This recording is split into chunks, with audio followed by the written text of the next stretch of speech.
вазорати тандурустӣ ва ҳифзи иҷтимоии аҳолии Тоҷикистон хабарҳо, шубҳаву гумонҳо дар мавриди хуруҷи дубораи COVID-19 дар кишварро рад кард. чанд рӯзи ахир аз тариқи паёмрасонҳо аз ҷумла WhatsApp, Viber ва Telegram ба сокинон аз номи вазорати тандурустӣ маълумоте фиристода мешавад, ки гӯё дар кишвар навъи нави коронавирус COVID Omicron XBB дар гардиш аст. муайян кардем, ки аз нимаи дуюми моҳи ноябр вируси зукоми намуди AH3N2 дар байни аҳолии кишвар гардиш карда истодааст. ба гуфтаи ин масъули вазорати тандурустӣ, нишонаҳои зукоми хуруҷкарда, таби баланд, дарди мушакҳо ва буғумҳо, сулфаи хушк ва тар мебошад.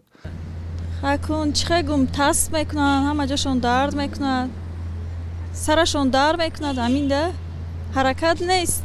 дар хиёбонҳо бархе афродеро ҳам мешавад мушоҳида кард, ки бо ниқоб мегарданд. ҳарчанд аксари онҳо бемор нестанд, вале мегӯянд барои эҳтиёт ниқоб пӯшиданд. хай ҳазор гапай ман мусафедам, я ахса мезанам, 80 баъд одамои ёш хафа мешаванд.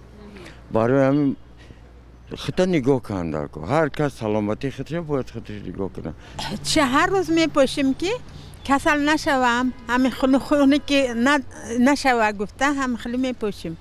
табибон тавсия медиҳанд, ки барои мушкил пеш наомадан дар саломатӣ аз худ табобаткунӣ худдорӣ кунанд ва худро то ҳадди имкон эҳтиёт намоянд.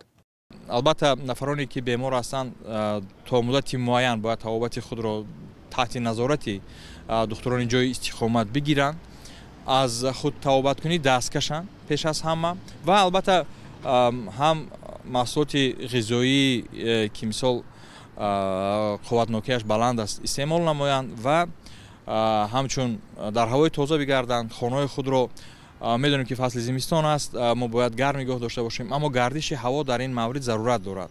тибқи омори вазорати тандурустӣ ва ҳифзи иҷтимоии аҳолии Тоҷикистон, ҳамасола дар кишвар 120-130 ҳазор сокинон ба бемориҳои роҳҳои нафас гирифтор мешаванд.